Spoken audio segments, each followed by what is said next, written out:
detect the real appetite amongst the electorate, whether it be here in South Wales Central, where I'm standing, or in other parts of Wales via the Zoom meetings and Teams meetings that I'm doing, of people's grasp of what they'll be voting on May the 6th, which very often from an assembly election point of view, we've always said people unfortunately don't really understand where responsibility and decisions lie.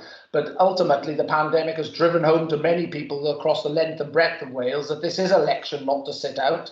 This is an election to participate in. And I've been pleasantly surprised at how engaged, albeit with the new restrictions that are in place, people have been over the election process to date. We know some of those restrictions have been eased. As of this week, we're able to deliver leaflets. And hopefully, as we go further into the campaign, some form of canvassing and some form of physical meeting in some shape or form might well be allowed. But what we've got to remember is people need to be energised to vote, because this is a once in a 5-year opportunity to cast your vote, which is really important, whether you're the 16-year-old voting for the first time or you're someone going to the polling station for the 7th, 8th, 9th time in your life.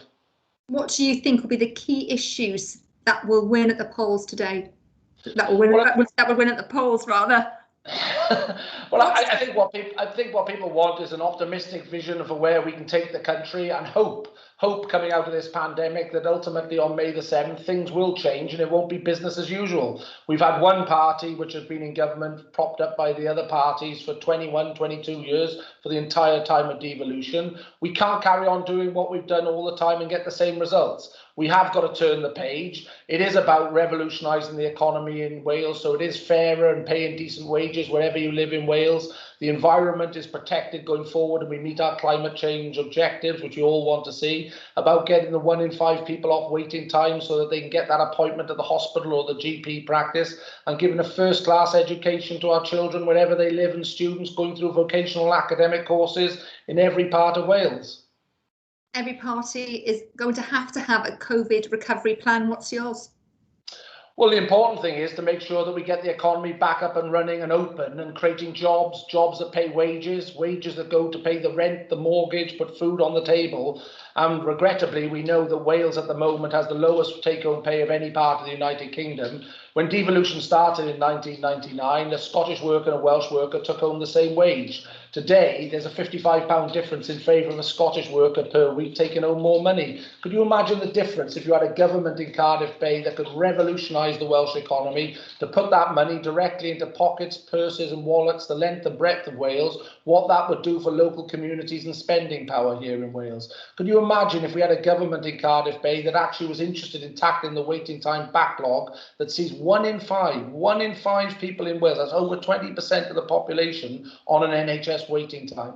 Could you imagine what our students and pupils would feel if education did get the chance to breathe again, be that world-renowned education that Wales is renowned for across the world, that sadly has gone backwards over the last 20 years?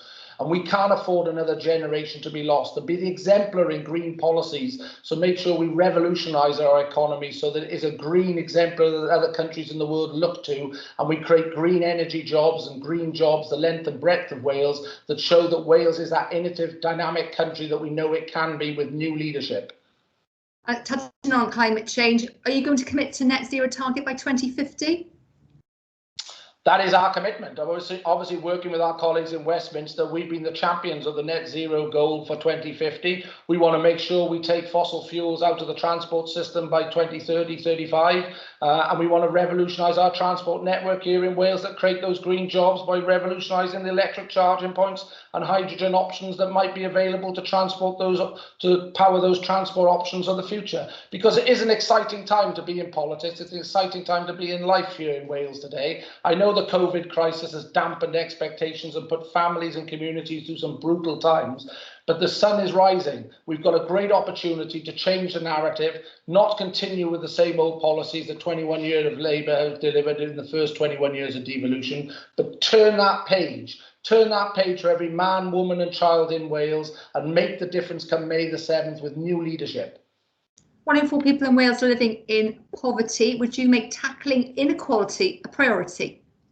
It has to be. It has to be offering everyone, wherever you live in Wales, that opportunity. I'm someone who suffers with dyslexia, and going through my education, obviously, that was a hindrance to achieving the goals that I set myself and my family wished me to achieve in school. But with the support of my teachers, with the support of my family, I've gone to where I am today. And I do believe that you shouldn't hold anyone back, and people should be able to access those opportunities. What we've seen through policies in the first 21 years of devolution is people being marginalised and communities being left behind, despite many millions, if not billions of pounds of public money being spent across Wales, which haven't achieved the goals we want to see of opening up Wales to all its people, wherever you live, North, Mid, South Wales. And we can't, as I said, go into another 5 years of putting the same solutions on the table that have proved not to solve the problems, the deep-seated problems in communities, the length and breadth of Wales. That's why we need new leadership that will create more jobs, better hospitals and first-class schools wherever you live in Wales.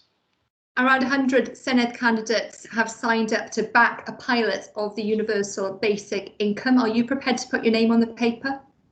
I'm prepared to make a commitment that we're going to lift real wages, the length and breadth of Wales in whatever profession you're in. As I've said, in 1999, a Scottish worker and a Welsh worker took home the same wage. Today, that Scottish worker is taking home £55 a week more, a week, that is not a year, £55 a week more than the Welsh worker. That can't be right, and that shows economic mismanagement by the parties of the left here in Wales, whether that be Labour, whether that be Plaid, whether that be the Liberals, who've all been in government or coalition government in Wales in the first 21 years. As Conservatives, we're a party of success. We want success for individuals, success for communities, and success for Wales, because we know Wales is a successful and ambitious country. And with the right leadership, we can create those jobs that pay the decent wages, that get the quality homes built and build solid communities. It's not about doing pilots, it's about lifting the whole economy out of the malaise that has been struck by Labour's inaction for 21 years.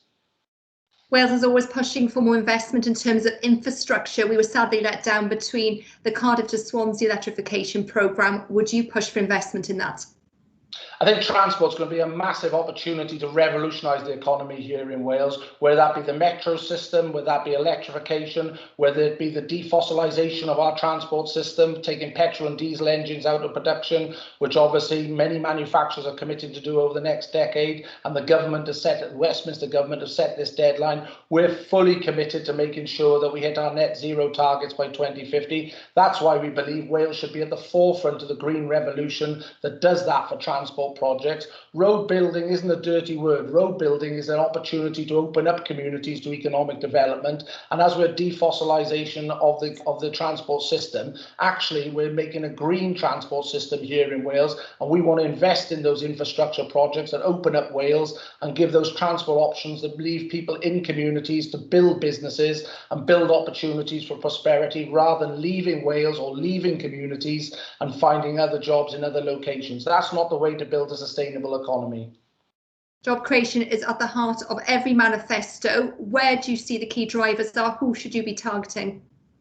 Well, green jobs, obviously, as I've said, because we've got these ambitious targets for net zero by 2050 and the green agenda with the green energy projects that we know Wales can be renowned for, the length and breadth of Wales. Research and technology in particular, because sadly too much of our intellectual property rights are taken to other parts of the world to be developed and patented and then returned back to Wales, and we don't get any benefit from that. So the research and development sector, but just generally across the economy, opening up Wales to be that receptive hub of businesses that we know want to succeed in Wales and want to achieve ambitious goals for the communities that many were born and brought up in, and pay decent wages so we can get that housing revolution going in every part of Wales that will put a roof over people's heads, because we know over the first 21 years of devolution, not enough homes have been built to meet the requirements of the people of Wales. Talking about the Vote 16 generation, they come on board this year, and of course education has been impacted. What will you be doing to help support them to ensure that they have future opportunities?